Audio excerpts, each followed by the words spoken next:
I hate it when they stand up. Well, anyway, thank you for being here for the late night showing of Private Files of Edgar Hoover. Midnight show. I'm very proud of this movie because everybody told me, oh, you can't make this picture. You're crazy. Don't make a picture about the FBI, putting the FBI down in any way, because we just got finished with the blacklist period out in Hollywood in the House Un-American Activities Committee, which was fueled by the FBI. People were terrified of the Bureau. And not only that, at that time, the original VHSs were coming out. The movie companies were getting some money out of home video. And if you notice every home video, what's the first thing you see when you put it in the machine? The FBI seal, right? So the motion picture companies were looking for the FBI to protect their product, and here I am going to make a picture to incite the FBI, which was the reason I made the picture.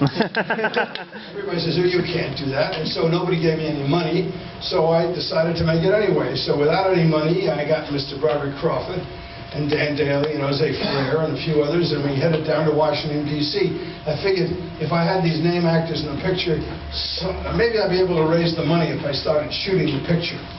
So I just said, well, I'll shoot for as long as I have money to do it, and then see if somebody else coughs up some dough. So I was directing with one hand and phoning people for money with the other. And then we got to Washington, and everybody we went to shoot at locations said yes, but then they called back and said no.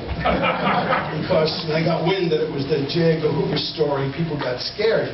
So it looked like we weren't going to get any locations. So there's nothing worse than having a bunch of actors and no place to shoot. And then a miracle occurred. We got a phone call from the White House from Betty Ford.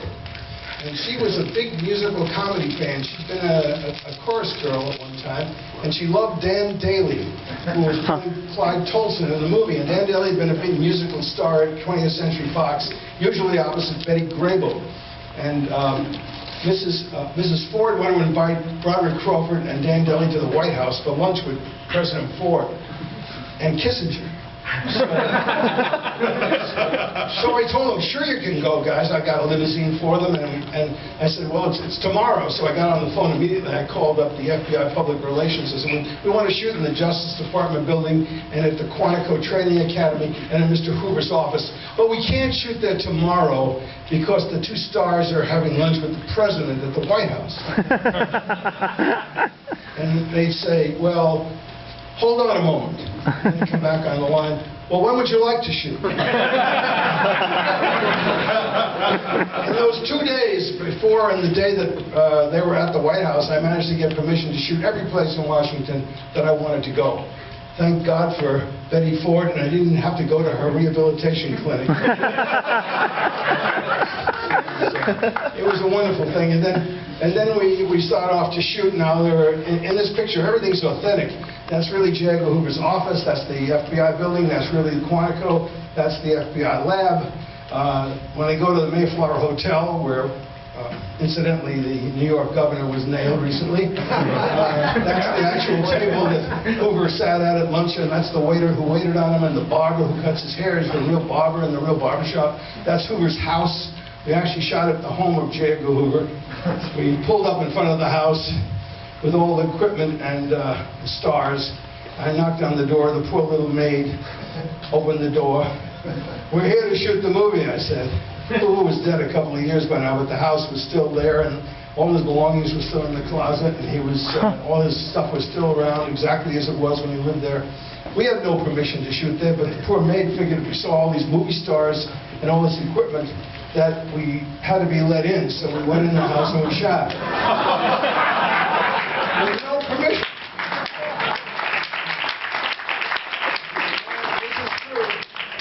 And it was almost a tragedy because the neighbor across the street happened to come out on his front lawn to see what was going on, and he saw the door to the house open, and out came Broderick Crawford and Dan Daly, who looked a hell of a lot like J. Edgar Hoover and Clyde Tolson, who were both dead. This poor man saw these two dead people walking out of the house, and he had a heart attack and collapsed on his front lawn. The ambulances came, and I was afraid we'd kill the poor bastard.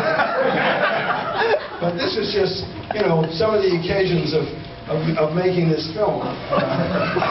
You know, one thing led to another. The poor actors didn't know where the hell we were going. We get in the limousines and they'd say, Broderick Crawford, "Where are we shooting today, Larry?" I said, "Wait, we'll find a place." We passed a building and said, National Rifle Association. I said, "Go in there and see if they let us use their shooting range." And the guy would come out and say, yeah, I told them Broderick Crawford, you know, Highway Patrol. Naturally, they said yes. And it went on like this for the whole production. We were blessed, actually. I think somebody at the FBI must have wanted this picture made. We weren't wiping up the streets with J. Edgar Hoover. It was a movie like Patton, where we showed the good and the bad side of the man, and nobody ever has anything good to say about J. Edgar Hoover anymore. But in our film, thanks to the research we did, and I had John Crudson, who was the New York Times correspondent who covered the FBI, working for me, and we got to talk to a lot of the old FBI guys who worked with Hoover, and particularly William Sullivan, who was the #3 man in the Bureau.